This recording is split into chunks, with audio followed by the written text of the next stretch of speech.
They said Earth was a myth.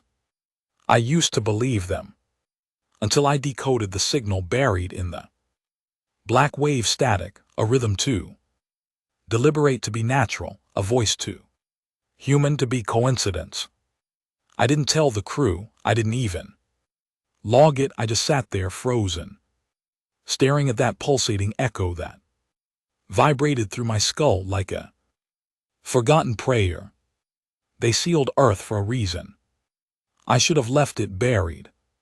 My name's Riven, ex-Navy, now scavenger, floating around in a rusted shell called the Call Breaker, piecing together old tech from dead sectors.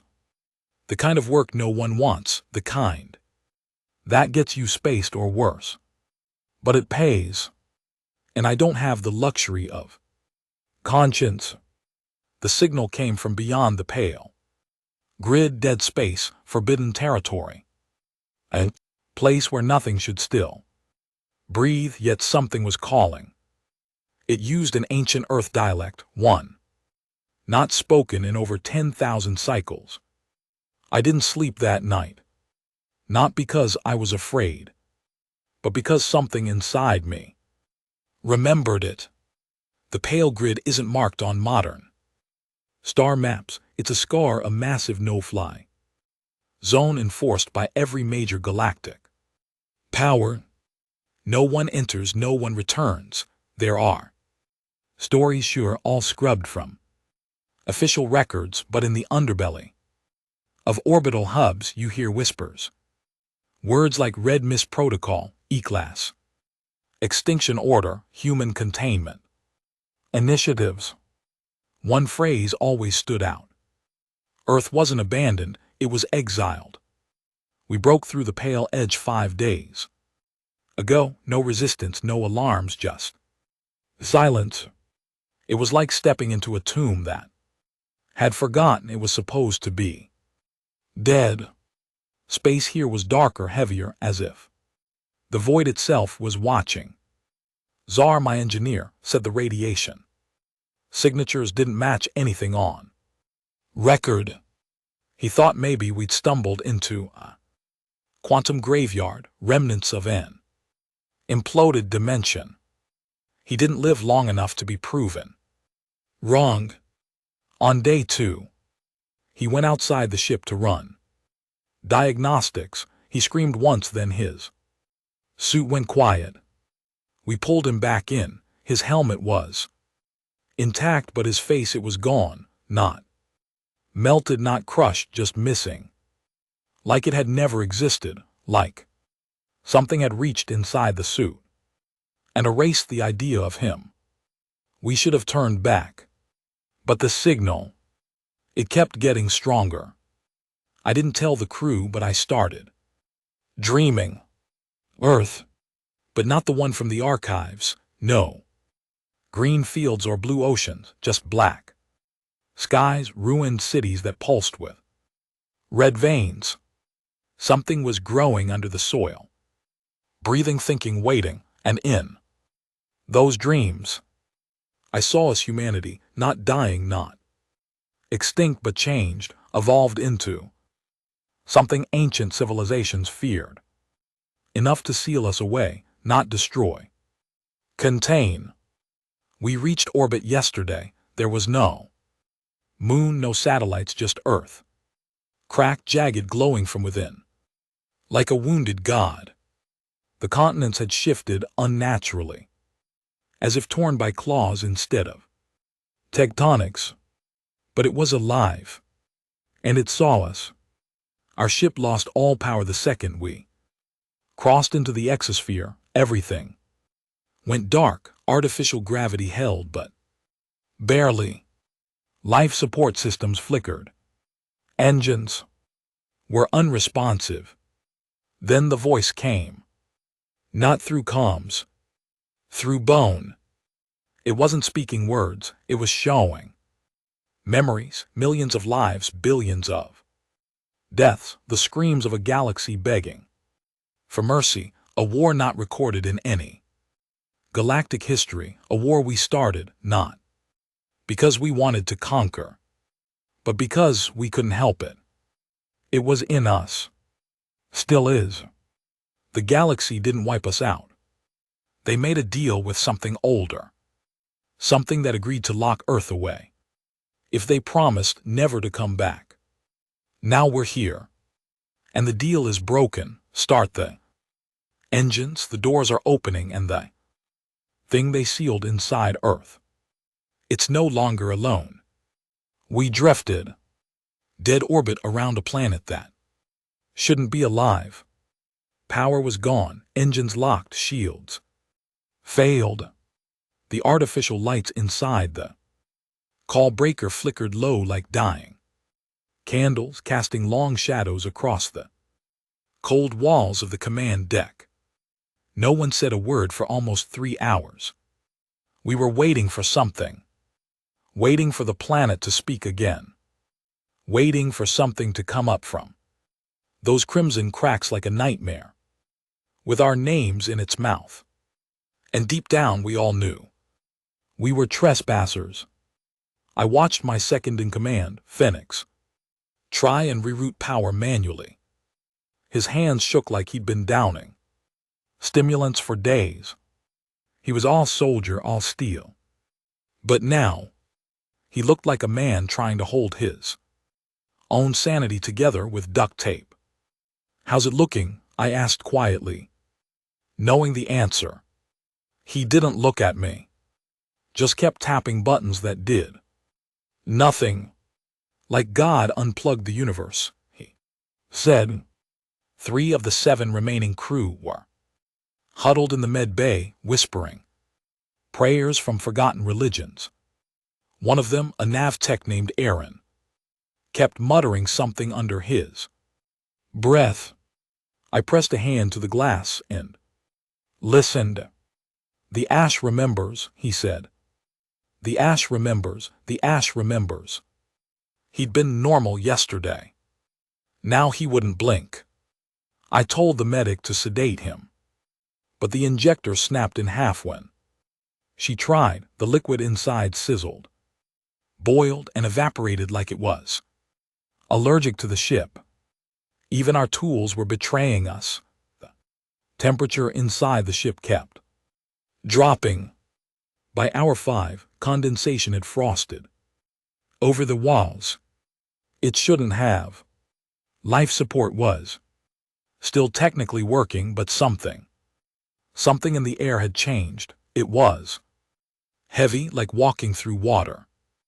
The kind of pressure that makes your ears pop on a mountain top, except this was constant, pressing inward, breathing with us. Earth pulsed below like a slow heart. The cracked land masses radiated a deep red glow that shimmered like lava, but it wasn't heat, it was something older.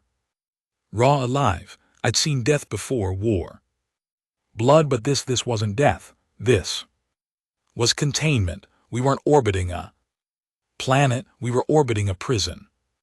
I went back to my quarters for a moment. Needed to think. Needed silence. The door barely slid open. The metal hissed like it was resisting the movement. I didn't sit. Couldn't. Every inch of my skin itched. Something in me, something I didn't recognize, was awake. Like a second spine uncoiling in the back of my skull. I opened my old personal logs, looking for the waveform I'd saved, the one from the signal that brought us here. But the file was gone. Worse, it had been replaced. I opened it. A face stared back. My face, but it was older. Paler, with black veins crawling up the neck like roots, and the eyes, they weren't eyes, they were holes. Then it spoke in my voice. "You brought them here. You opened the door." Again. I slammed the terminal shut. The lights died for 2 full seconds. When they came back on, the screen was blank, no logs, no trace, nothing. I returned to the bridge and found Phoenix standing in the middle of the Room with his weapon drawn, pointed at the floor. At first I thought he'd lost it. Then I saw what he was aiming at. Blood. Not dripping. Flowing like it was seeping up from the floor plates, thick, dark, almost black. A slow stream from nowhere, creeping toward the navigation console. Tell me I'm not seeing that, he whispered. You are. What the hell's going on, Cap? We're inside something's memory. He looked at me like I'd lost my mind. Maybe I had.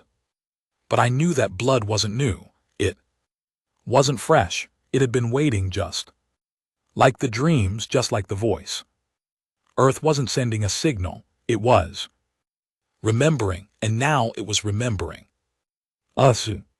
Our 6 Arin was gone, just gone. No signs of forced entry, no screams. Nothing on the surveillance footage. Just him sitting in the corner of the med bay whispering, and then static. When the feed returned, the chair was empty. His jumpsuit was folded neatly on the floor, bones gone, skin gone, not a drop of blood. No one spoke after that. We just moved slower, looked over our shoulders more. Every corridor felt longer, every sound felt closer. By hour 7, I started to hear the breathing, not mine, not the crew's. It came from the hull, steady. Inhale. Exhale, as if the ship was inside lungs that stretched across the void. We made the decision then. We had to leave orbit, even if the engines were dead, even if it meant drifting until oxygen ran out. We couldn't stay, not this close, not this exposed. We needed distance. Time to think. We ran a cold restart of the emergency thrusters, no ignition. Then Phoenix suggested something stupid. Reroute heat sinks through the old core. Jump relay and shock the fusion matrix. I didn't argue. We were already in a death spiral. He did it manually, pulled off his glove, jammed the override spike into the console barehanded. Electricity surged. His mouth opened. But no scream came out, just a pulse of sound that knocked everyone to the floor. The engines coughed once, then lit. For 7 glorious seconds we had thrust. Then the ship screamed, not the engine. The ship. The walls groaned like they were made of bone. The lights went black again, and through the viewport we saw it. It wasn't the planet, it was above it. Something massive, barely visible, like the shadow of a god that stretched around the curve of the earth. It wasn't made of metal or matter. It shimmered like it was made of thoughts, broken time, and regret. The stars behind it twisted, gravity bent, light shivered. We stared in silence. And then it turned. Not physically, but mentally. Every one of us felt its attention, like a beam slicing through flesh and soul. And in that moment I understood something horrifying. It wasn't guarding Earth, it was guarding the galaxy from Earth, and we'd just given it a reason to look away. I don't know how long we were unconscious. I woke up in the cargo bay, alone. Covered in frost, the ship was still in orbit, but different, colder, quieter. I stumbled to the bridge, empty. No bodies, no signs of struggle, just one thing left behind, written in blood across the navigation panel. You were never meant to leave. I sat down alone and pulled the override chip from my code. It was old Earth tech, illegal, dangerous, but designed to store deep wave memories, even corrupted ones. I'd stolen it years ago from a derelict lab near the Van Dar Belt, never knew why. Now I do. I slotted it into the console and accessed the last broadcast from the planet. This time it didn't resist. It welcomed me. Vision blurred, blood ran from my nose. My ears popped, and then images, cities. Burning from the inside out, skies. Raining glass, voices screaming in. Unison across continents, not from pain. From awakening. Humanity's awakening. The last words before Earth was sealed. Away. They feared what we were becoming. But not because we were monsters. Because we were gods without chains. I understand now. The galaxy didn't exile us out of mercy. They did it to survive. Because somewhere in our blood, in our memory, we touched something the stars were never meant to feel. And we brought it back with us. It's inside me now. I can hear it. Breathing.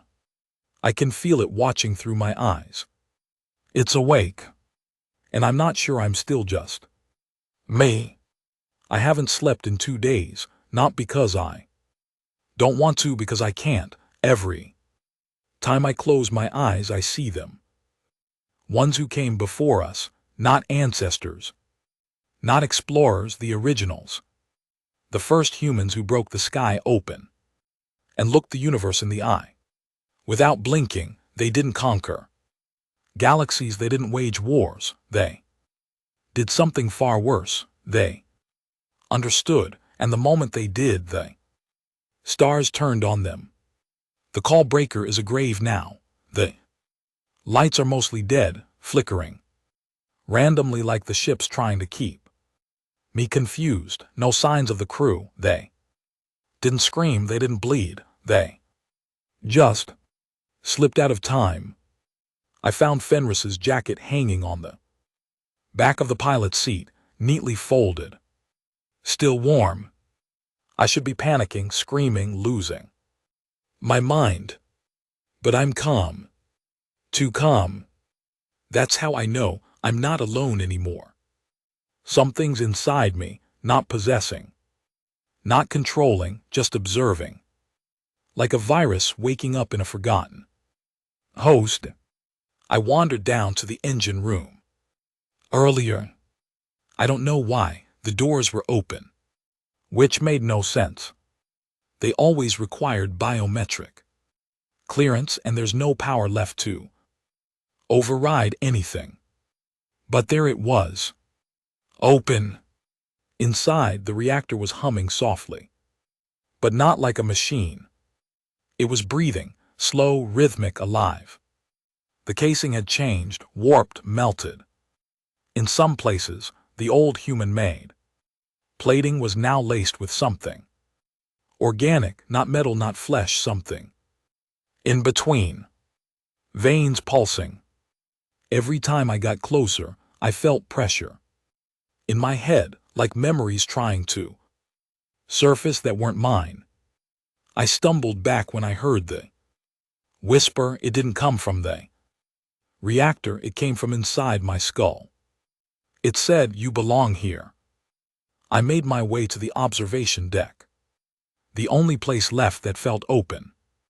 The window was cracked, frost blooming across the edges. But the view, God help me, the view. Earth floated below, closer now, or maybe the ship was descending.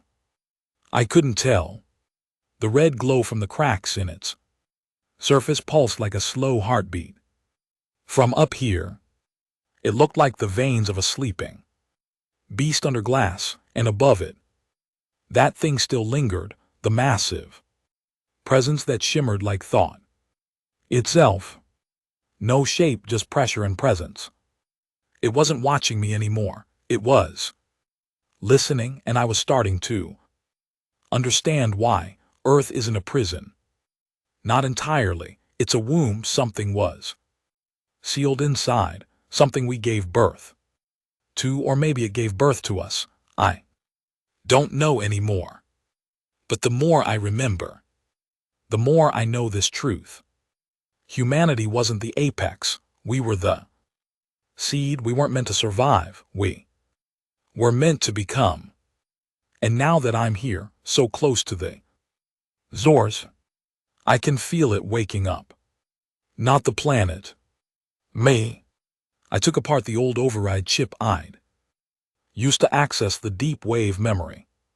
Trying to pull more from it, it wasn't standard tech. It was blacklisted across every civilized world in the Commonwealth. Why?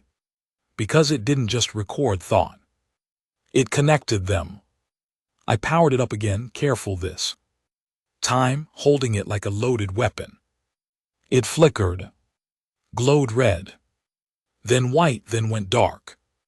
I thought it was fried until the walls around me changed, not melted, shifted.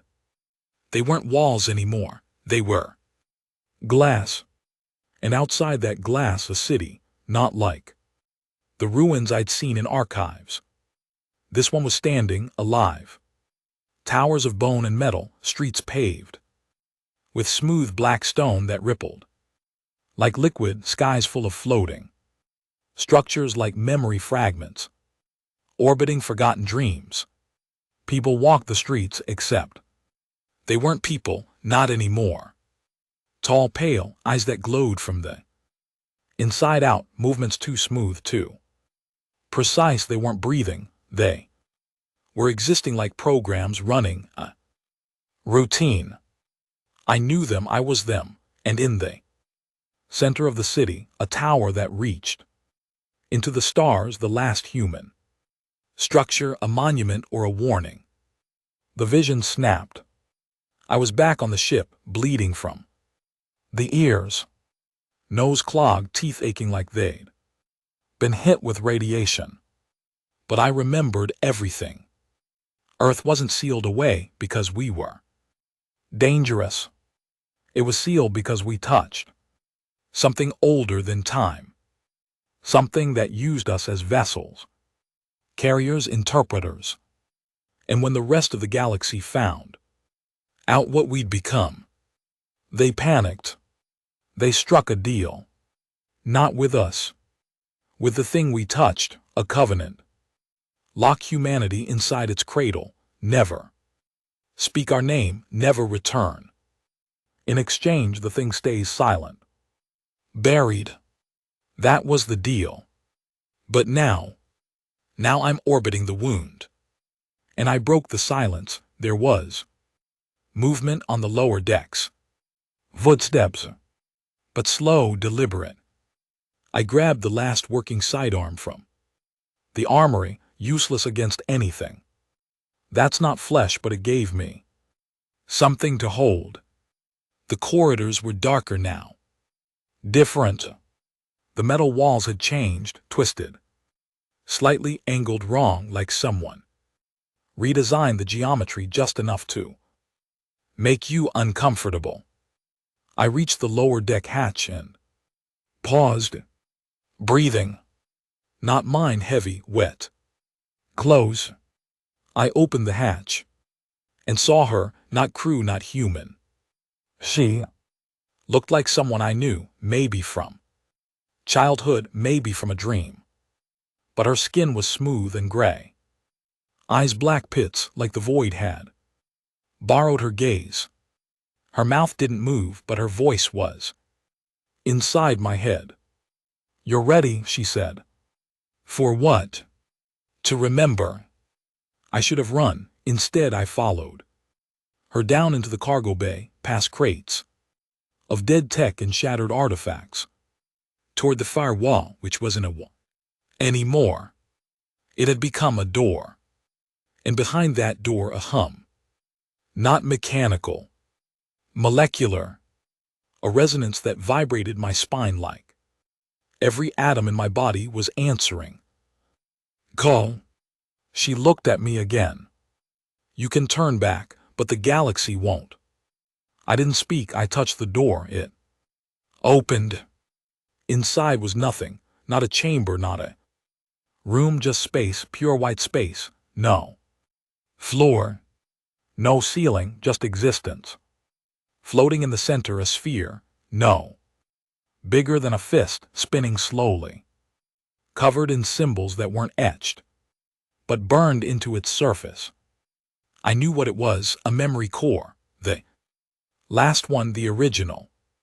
She nodded toward it and I stepped forward. The moment my hand touched it, I remembered everything. We weren't born on Earth, we were planted there, an experiment, a seeding, a dare against the rules of creation.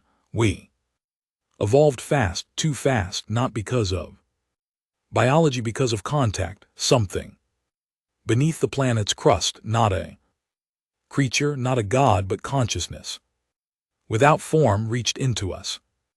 Not to control, to merge, it gave us ideas, fire, language, war. It watched us create, destroy, rise, fall.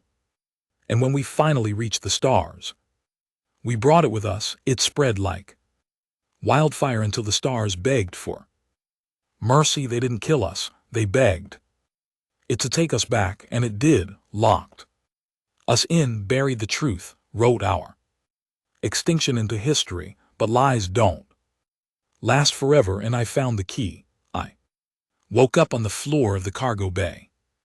Alone. The girl gone, the door sealed. But the sphere, still in my hand, still spinning. I stared at it, breathing hard. Because now I knew what came next. The galaxy thinks we're extinct. They think the nightmare is over. They don't know I'm alive. They don't know I remember, and they sure as hell don't know I'm going back. I don't know how long I stared at the sphere. It didn't hum. It didn't pulse. It just existed, like it had always been there. And I was only now catching up to the truth. It weighed almost nothing in my hand, but my entire body felt heavier just holding it, like it was pulling memories from my blood, rewriting everything I thought I was. Every breath I took came slower. My heart beat. I couldn't feel it anymore, and I wasn't scared. That was the worst part. I made my way back to the bridge. The call breaker was quiet now, quieter than death. Most of the lights were gone. Not flickering, gone. The few that remained cast an oily sheen across the metal walls, like the ship had become something else entirely. I didn't trust it anymore. I didn't trust me. But I knew what I had to do. I had to leave orbit. I had to return to the stars. Because if I stayed, if I descended to the surface of that cracked, bleeding planet, I wasn't coming back. Not as me. Not as anyone. And I needed to be seen. The galaxy needed to know you didn't bury us deep enough. First step, restore enough power to break orbit. The main reactor was a no-go. Still humming with that low, unnatural vibration that set my teeth on edge. But the auxiliary core, the one used only for emergency, still pulsed faintly. I'd installed it myself back in the mining colonies. It ran off an old tech fusion loop. Barely stable, completely illegal. Perfect. I rerouted what little juice remained into thruster control, avoiding the navigation system completely. It had already been compromised. I didn't need to aim the call breaker. I just needed it to move. The sphere sat next to me on the console, spinning gently. It didn't like what I was doing. I could feel it watching. Not resisting, not yet. But disapproving. Good. It meant I still had a choice. The engines coughed, the hull vibrated. And for the first time in what felt like eternity, the stars began to shift. We were moving. I dropped into the pilot's chair, gripping the sides as the call breaker shuddered and groaned like an animal waking from hibernation. The ship didn't feel like it was flying, more like it was crawling through thick oil, every movement fought by invisible hands. I looked out the viewport. Earth was getting smaller, but the red glow, that pulsing Heartbeat was still visible even from here. I should have felt relief. Instead, I felt watched. At first, I thought it was just my mind, that all this cosmic horror had finally snapped the last tether of my sanity. But then something shifted outside the ship, not a signal. A presence. The same thing that hovered above Earth. Like a sleeping thought, it was following me. No engines, no lights. Just space that refused to stay still. Bending and warping around something I couldn't see but couldn't ignore. The moment I crossed out of Earth's immediate gravity field, it spoke, not in words, in memory. I was 5 years old again, hiding under my father's broken workbench on the orbital scrapyard above Wasser 9. I just watched him get spaced by pirates.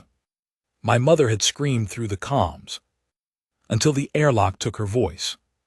I hadn't remembered that in years, but now it was crystal clear. And then it replayed, over and over, like it wanted to taste my fear. This wasn't punishment, it was a warning. I gritted my teeth and pushed the thrusters harder, rerouting auxiliary power from the oxygen scrubbers. Alarms screamed, the lights flickered. The hull popped like old joints under strain, and then the stars opened up. Fracture in space. Thin at first, like a hairline crack in glass. Then it spread. Wide. Jagged. Glowing with a cold light that had no warmth, no source. It was the edge of a slipgate, one I hadn't activated. The ship wasn't making this jump. Something else was pulling us through. The sphere began to spin faster, and inside my head, a voice clear, ancient, terrifying. Let them see what they buried. The call breaker folded into the fracture. Like it had been built for it. No compression, no heat, no stars, just white. And then we were out floating. Somewhere not in normal space. I recognized nothing. No constellations. No stations, no broadcast, just darkness, and in the distance, a citadel, massive, black, floating alone in the void with no stars around it, like the universe had carved out a scar just to hold this one thing. It wasn't human, it wasn't alien, it was galactic, and I recognized the symbol etched into its surface. The Council, the very entity that erased us from history. They didn't live here. This was storage, a vault for artifacts, too dangerous to destroy. I'd been delivered to their doorstep. No, not me. The sphere. The moment we came into range, a surge of lights exploded across the surface of the Citadel. Defense systems spun. Online, I could hear the transmissions trying to break into the ship, frantic, layered in multiple languages, some not spoken in thousands of years. Identify yourself. This zone is restricted under Galactic Article 9A. Do not approach. You are carrying a classified anomaly. Do not approach. Do not. I killed the comms. The sphere was still spinning, and it was glowing now, faint. Lines of gold and red crawling across its surface like circuitry written in blood. Then the voice returned. You showed them silence, show them memory. The ship's engines died. The lights failed. And then from the sphere a pulse. It expanded out from the console like a ripple through reality, visible, tangible, forcing my lungs to lock up, the kind of pressure you feel when gravity forgets what it's supposed to do. The pulse hit the Citadel, and it remembered. The black metal of the Council's vault shivered. Towers that had stood silent for millennia groaned. Lights exploded. Alarms screamed, and then I saw them. The faces projected across the vaults. Outer shell, a billion faces, human. Alien, all screaming, all memories, all truths, what the galaxy had erased, what they'd feared. The Council responded. With force, 6 automated warships unfolded from the vault's hangar bays. Massive, ancient things built to erase civilizations. Their weapons glowed with pale energy. Primed to fire. The sphere responded by opening. Not physically, but perceptually. Suddenly I could see inside it. Not mechanisms or gears, but moments. Millions of them, billions, everything that had ever been felt by a human mind. All our fear, all our rage, all our beauty, all our monstrosity. We weren't a species, we were an archive, a mirror. And now the galaxy had to look. Warships fired, the blast never reached us. It curved violently away from the ship and into the void, where it shattered like glass hitting steel. The presence from Earth had followed us. It stood no. It floated between the call breaker and the Citadel, barely visible except for the distortion it caused.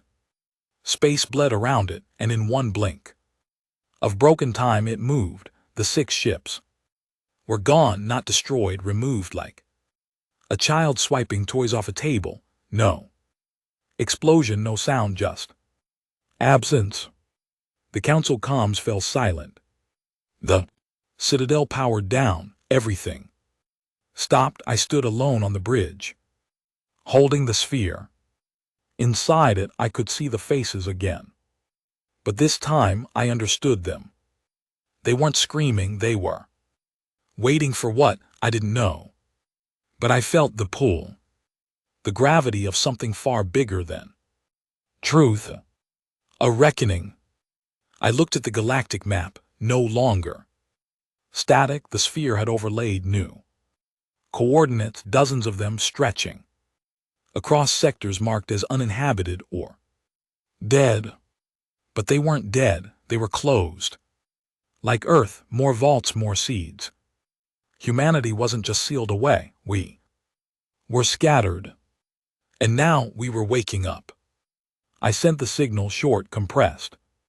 Deep wave encoded, not to any known station, not to any living species, to the others like me. The ones who still dreamed, who still felt like something inside them didn't belong to the stars they served. One word. A name the galaxy tried to erase. Earth. The transmission left my hands like a stone dropped into still water. I didn't expect an answer. Not right away. I didn't know how many like me were still out there, if any of them were even alive, much less able to remember what they were. But something deep inside me whispered.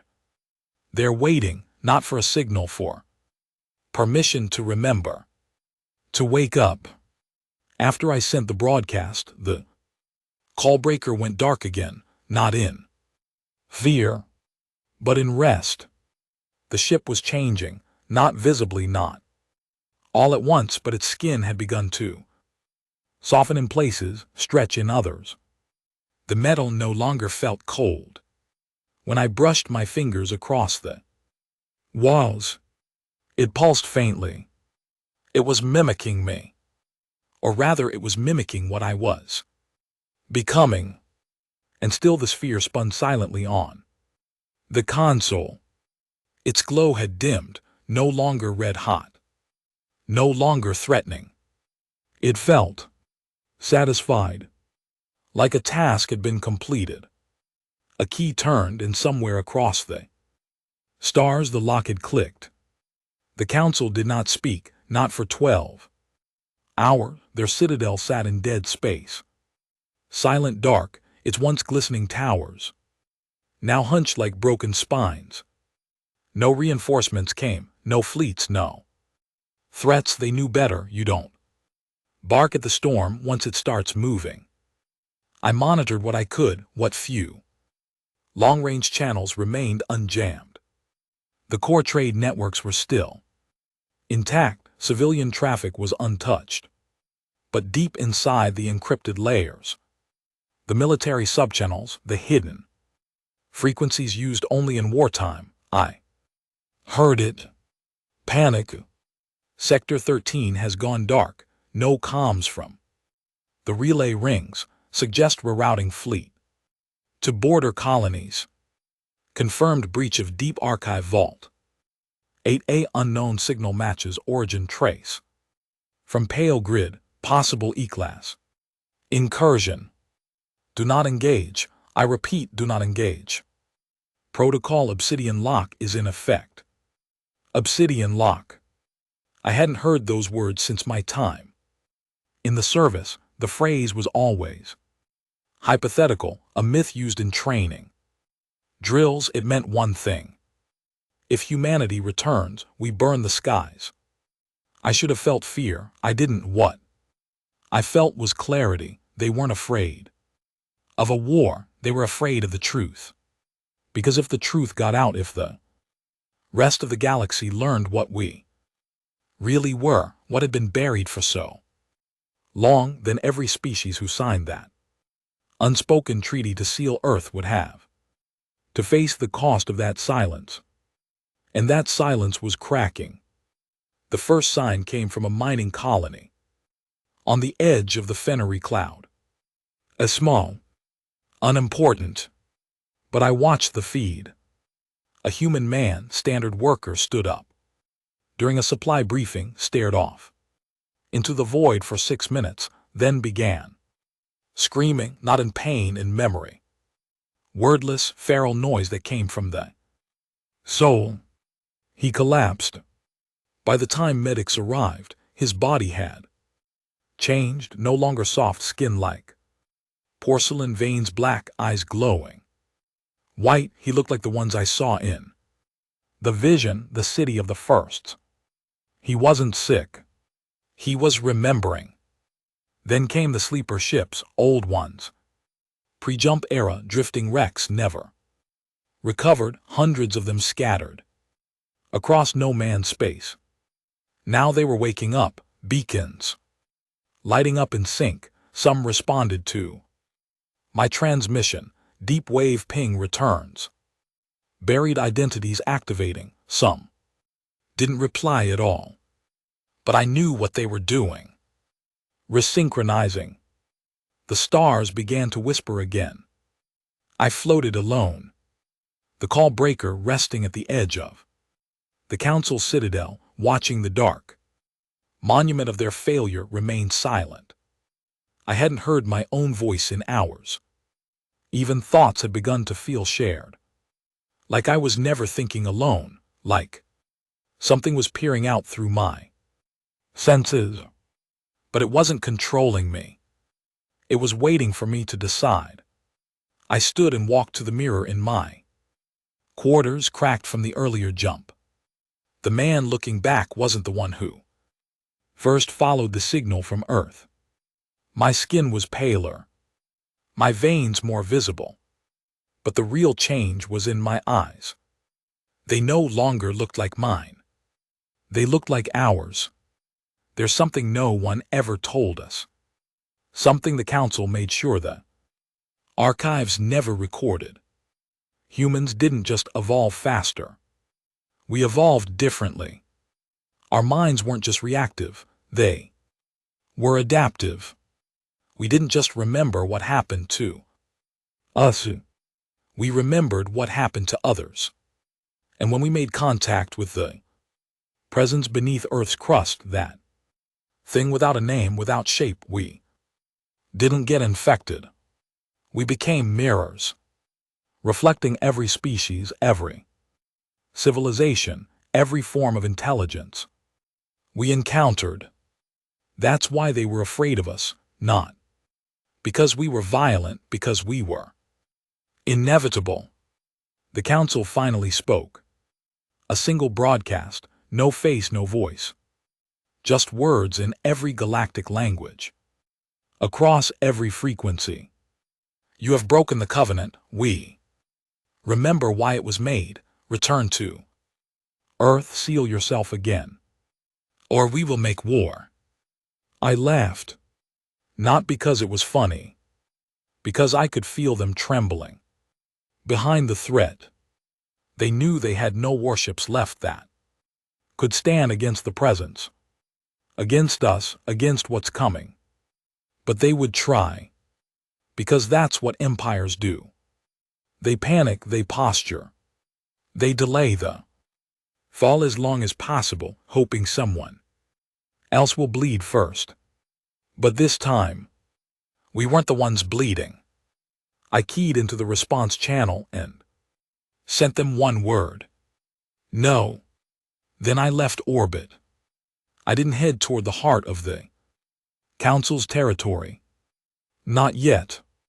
I set course for the Core Drift, a massive space station built on the bones of an ancient star, a political hub, trading nexus, a place of influence and filled with memory.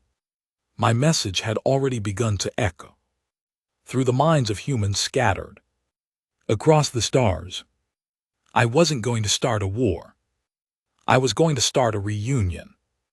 On the 5th day of travel, I received a message not from the Council, from a woman. She didn't say where she was. She didn't show her face. But her voice, it knew me. I've seen you in my dreams. I felt your pulse in mine. I remember the fire. I remember the silence. I'm ready to come home. There was no signature, but when I traced the signal, it bounced through 6 dead systems, all of them listed as human collision zones during the Purge Wars. She was one of us, and she wasn't alone. They're coming now slowly, quietly, some by ship, some by signal, some just awakening in where they stand, screaming into the void as their bodies remember what was stolen. We were not wiped out. We were dormant. And the galaxy, this cold, arrogant machine built on sanitized memory, is about to learn what happens when the truth wakes up. The stars didn't look the same anymore. I'd stared at them my whole life out of shuttle windows, through helmet visors, from the cracked domes of dying colonies.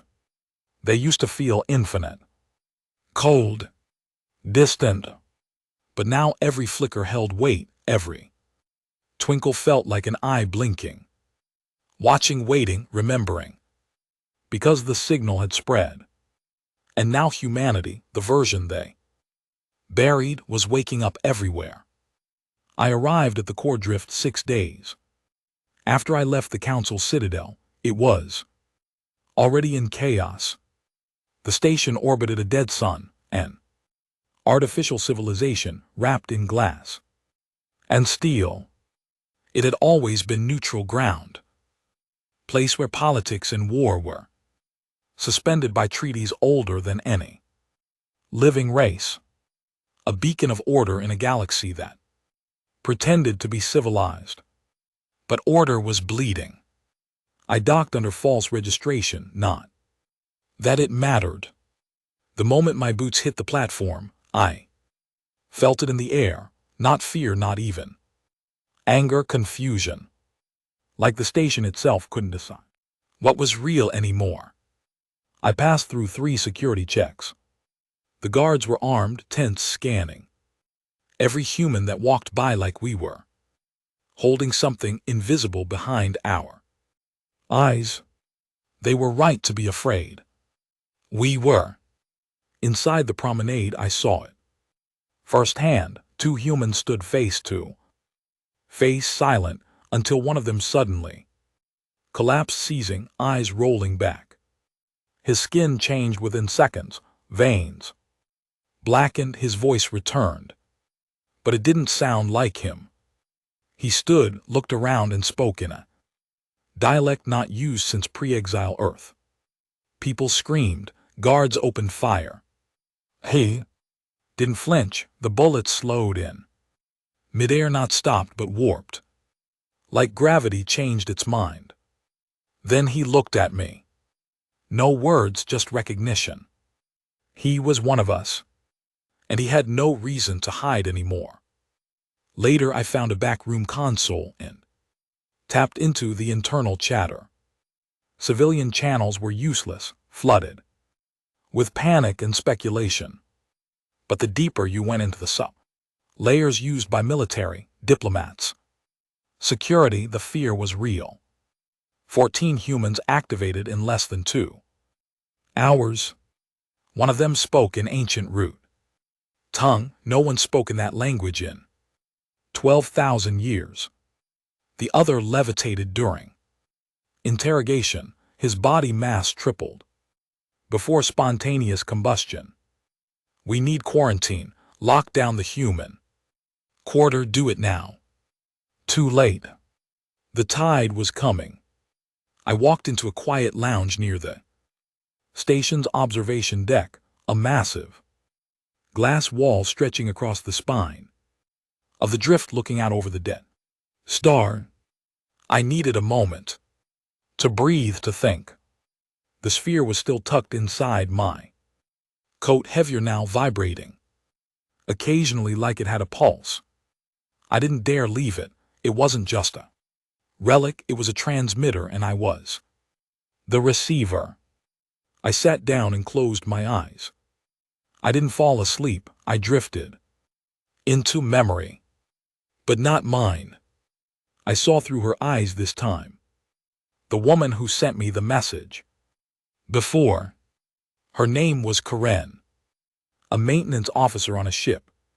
Somewhere in the Ascari belt. She had cut her hand on a broken valve. Bled onto the deck. The blood had burned through the floor. Then her body changed. Not visibly, not like the others. Internally. Her thoughts aligned, her heartbeat slowed. She remembered me. And Earth and the thing beneath it. She remembered standing at the edge of the pale grid once, lifetimes ago. Watching as the gate was sealed, and our name was erased. She remembered the betrayal. And she was ready. I pulled back into myself with a gasp.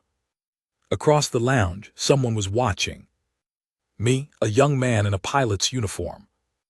Eyes wide, he looked terrified, but not of me, of himself. He walked over slowly, hands raised, shaking. I keep seeing things, he whispered. Things I know I didn't live through. War, a girl screaming, a city falling into the sea, a voice mine but not mine. His name tag read Keel. He leaned in. I think I'm one of you. I nodded once. Then stand up straight, I said. They need to see you. We left the lounge together and made our way through the drift's upper levels. Whispers followed us. Security watched closely, but didn't move. Not yet. They were waiting on orders from someone with a higher clearance. I didn't give them the chance. We reached the central broadcast terminal, the drift's public communications hub, designed for diplomatic announcements, trade alerts, alliance summits. I walked past the guards. One of them raised a hand to stop me and froze mid-motion. His eyes went blank. Not because I did anything. Because he remembered. I stepped up to the podium and activated the broadcast field to every system. Tuned in every station, every border colony. My face appeared. Unshaved. Hollow-eyed, pale but clear, not deranged, not broken, awakened. My name is Riven. You buried us, you erased us, you called it a mercy, you called it containment, you called it survival. But it was betrayal. We are not anomalies, we are not errors, we are not viruses in your great system. We are the system you tried to overwrite. And we are awake. I ended the feed. Silence followed. Then static, then response not from the station from beyond. This is Archon Admiral Helrox of the Kaidari Fleet, by order of the Galactic Council. Your kind has been declared a universal threat. You are hereby sentenced to extinction. This station will be purged. Your transmission ends now. I looked at Keel. He smiled through the panic. They don't get it, do they? No, I said, but they will. Outside the window, the first warship arrived. It wasn't alone. A fleet followed, massive, sleek, heavily armed. The Kaidari didn't bluff when they said purge. They meant it. I felt the sphere pulsing harder now, like a heartbeat in my hand. Keel looked at it. What is that? Proof of what? That we were never human the way they wanted us to be. I activated the sphere. Its glow flared. Red, then white, then something deeper. Something beyond light, something that made the windows frost over and the floor tremble. Across the station, humans collapsed. Not dead, awakening. I could feel their hearts sync with mine. Karen, Keel. Others I didn't know, across planets. Stations, ships, all of them answering. The same beat, the same memory, the same truth. The fleet opened fire, not warning shots, not containment beams.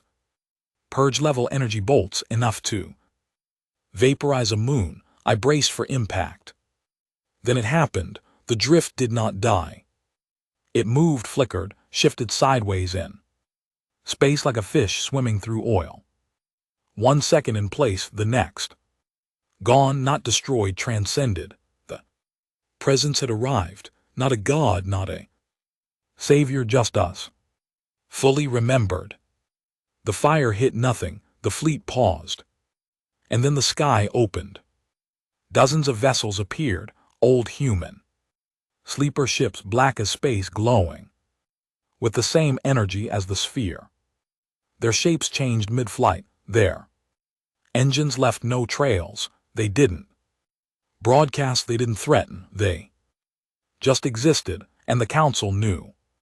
The silence was over. They thought war meant weapons. They thought it would be kinetic, plasma, bolts, planetary bombardments, shields, cracking under pressure. But when we came back, we didn't bring fire. We brought truth. And truth burns a lot slower. But it scars forever. The drift vanished from known coordinates 2 minutes after the Kaidari fleet fired, not destroyed, not cloaked. Just shifted through space, through memory. Council called it impossible, said spatial displacement on that scale defied physics. But the council forgot something we've always known. Memory is more powerful than time. I stood on the upper deck as Keel watched the void around us ripple like water. The ships, the old human vessels, had joined us. Dozens of them. Some the size of cities, some barely larger than escape pods. They didn't need propulsion. They moved like thoughts. Wherever they were remembered, they appeared, and they were being remembered. Again. Across the galaxy, I received over 40 messages within the first hour. Most encrypted, some corrupted. But all from humans. Or those who had once called themselves human before the exile, before the great forgetting. I heard fragments.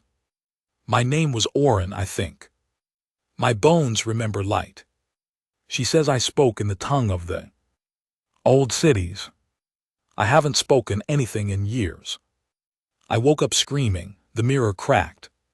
When I looked into it, not from impact, from truth. I'm ready. They were waking up in all corners, even in council space, especially there. Because that's where they were buried. Deepest, taught to hate their history, taught to fear their blood, taught to call their ancestors monsters. Now they were remembering those monsters were just mirrors, amplifiers, beacons of what every species feared inside themselves: uncontainable growth, unfiltered emotion, unforgiving memory. The council convened a crisis summit on Sternhold Prime, a bastion world of marble towers and peacekeepers with plasma lances, a planet built to symbolize order, control, the law of the stars. I watched the summit live. They tried to keep it private, but the drift systems hacked their stream in seconds. Karen stood beside me. She'd arrived through memory 3 hours earlier, her eyes full of calm rage. We didn't speak, just watched. A Katarian ambassador stood first, tall and skeletal beneath his diplomatic robe. The anomaly has spread. It is not isolated to drift sectors. 3 border systems report mass cognitive collapses among human citizens. 1 station suffered spontaneous reconfiguration. He paused. Walls changed shape. Light refused to obey gravity. It was alive. They called us anomaly, still afraid to use the word human. Then a new voice spoke, surprising everyone. A Zarnath E Prime delegate, soft-skinned, translucent, known for silence. Their species hadn't spoken publicly in over 400 years. Perhaps it is not the anomaly that is unstable. The chamber froze. Perhaps it is us who built our walls on half-truths, who signed treaties in fear, who murdered a species for the crime of memory. The stream cut out. But we'd heard enough. Not all of them would fight us. Some would join. The next strike came faster than expected. A strike force from the council's loyalist wing, not Kaidari this time, but Zethan battle cruisers, creatures of bone and steel, flying ships made of their own dead. They targeted a drift fragment, a floating mind core containing the thoughts of one of the firstborn cities.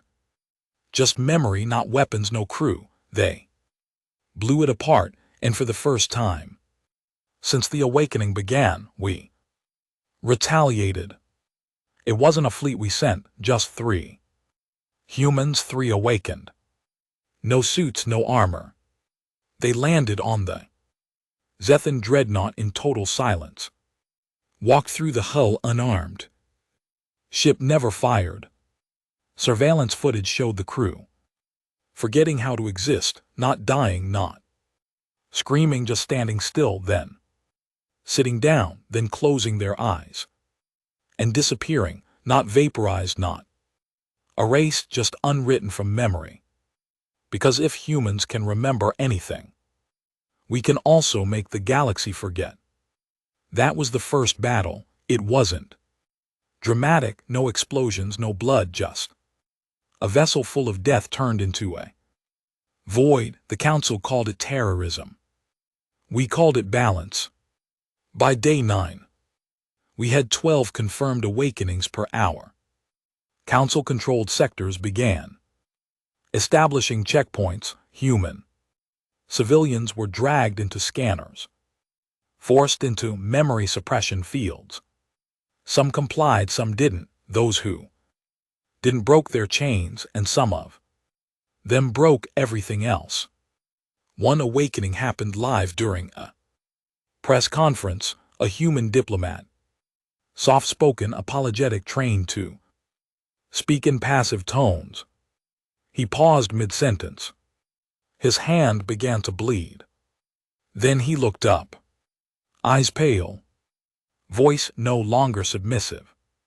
You burned my city while we slept. You fed us amnesia like milk. But I never forgot. He turned to a Katarian officer nearby and said one word. Mother! She collapsed crying.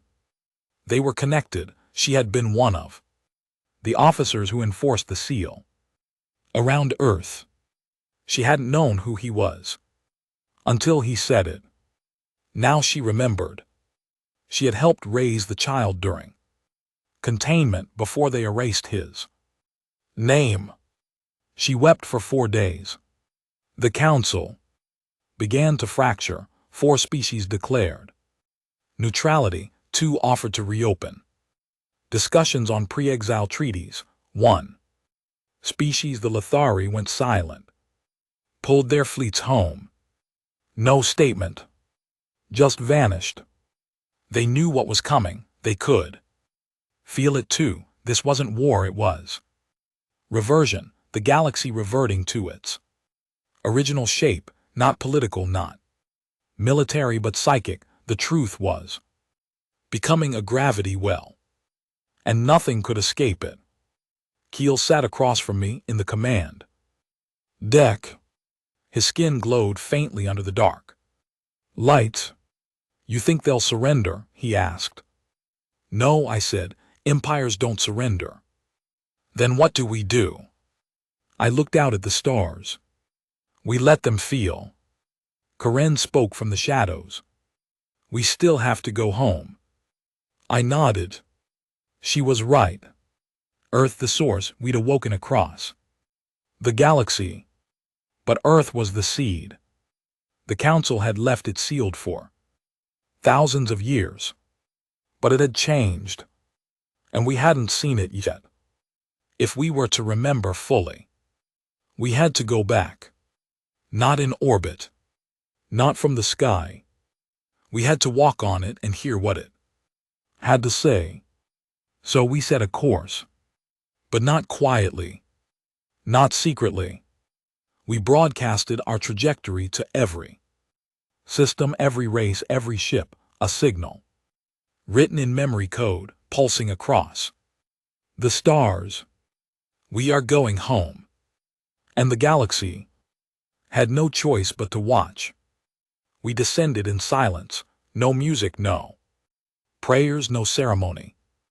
Just the sound of wind against metal as the drift, or what it had become, broke orbit and dipped into the atmosphere of Earth for the first time in over 10,000 years. There was no resistance, no defense grid, no storms. Earth wanted us back. Not as intruders. As children come home. From orbit, the planet had looked fractured, continents split by glowing red veins, oceans gone dark, the sky dim, even in daylight. But as we dropped lower, I saw it differently. It wasn't death, it was metamorphosis. Earth had been changing this whole time, evolving under the seal just like we had. And now it was awake too. We landed in what was once central Eurasia, coordinates buried beneath the names the council gave it. There were no cities anymore, just structures. Tall, twisting towers made of something. Not stone, but not metal either. More like crystallized thought.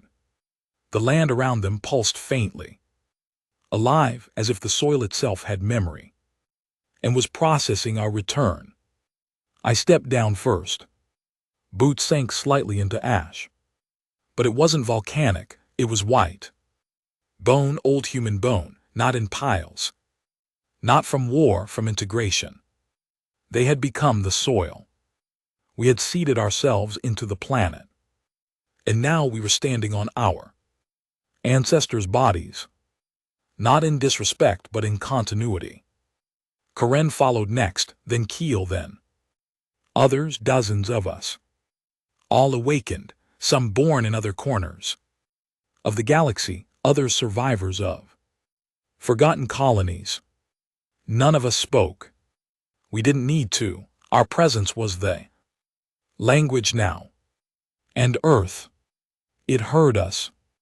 We walked toward the nearest tower. The closer we got, the more gravity. Thinned, not lighter, thinner. Like the rules were slipping, colors Bent, light staggered, sound folded. Inward, reality felt like a memory. Someone was trying to remember, but couldn't get quite right. And then I heard it, a heartbeat. No, not mine. Hours under the ground, in the air. Everywhere. The tower opened, no doors, no movement. It just accepted us. Inside was a vast chamber, empty but echoing. Not echoes of sound, of moments. I turned to Karen. Her skin was glowing. Faintly now, like it was reflecting the light of something not present. Keel had fallen to his knees, whispering. Words from a language I didn't know, but somehow understood. The chamber was speaking to us. And it was asking a question. Do you want to remember it all? I didn't answer out loud. I just walked forward. The center of the chamber held a sphere. Not like the one I'd carried. This one was alive. Its surface changed every second. Faces. Hands, cities, fire, stars being born. And dying, it wasn't a device, it was a brain, a collected, compressed, perfect archive of the human race before the seal, before the forgetting, before we were broken. I reached for it, and everything came back. Not just my life, not just Earth's, but the original truth. We were never supposed to be a race. We were a signal not born, summoned. Earth was not a home, it was a receiver. We were the response. Something beyond the visible universe. Something that never needed bodies. Names or languages had called out. A question cast into time and probability. And Earth had answered. It gave form to the signal, us humans. Not to rule, not to worship, to reflect. To experience, to suffer, to remember. Because the only way to understand existence was to feel it, from birth to death, through war and peace, through betrayal and love. We were the galaxy's reflection. And when we reached the stars, we forced every other species to see themselves. The Council didn't exile us because we were dangerous. They exiled us because we showed them what they were. I collapsed screaming, laughing, crying, bleeding. Karen held me as my mind tore and reassembled itself. The others screamed too, not in pain, in clarity. For the first time in millennia, we knew why we were hated, why we were buried, why we were feared. We didn't just remember the past, we amplified it. We made every truth undeniable. The chamber went silent. The sphere faded. And the heartbeat stopped, not from death, because the message had been delivered. We were the final pulse, the last echo. Now it was the galaxy's turn to respond. Back aboard the drift, we prepared the final transmission, not an attack, not a demand, just a mirror. A pulse of memory, encoded in the frequency of human blood, human breath. Human grief. We embedded it into deep wave, launched it through the black. It would reach every corner, every fleet, every mind, even those who tried to block it, because you can shut your eyes, but you can't close your memory.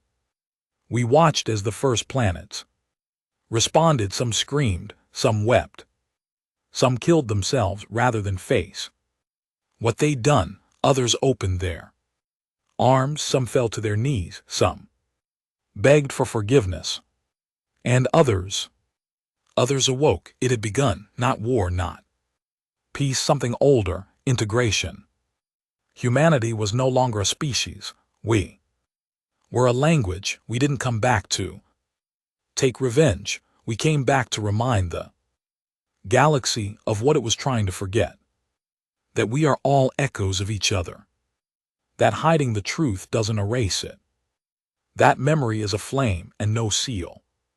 Lasts forever, I stood one last time on the deck of the Drift, now reshaped into something unrecognizable.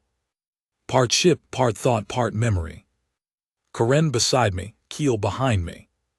Thousands more waiting, and Earth below. Breathing alive whole, the Council sent no more fleets, just one final message we remember, that was enough.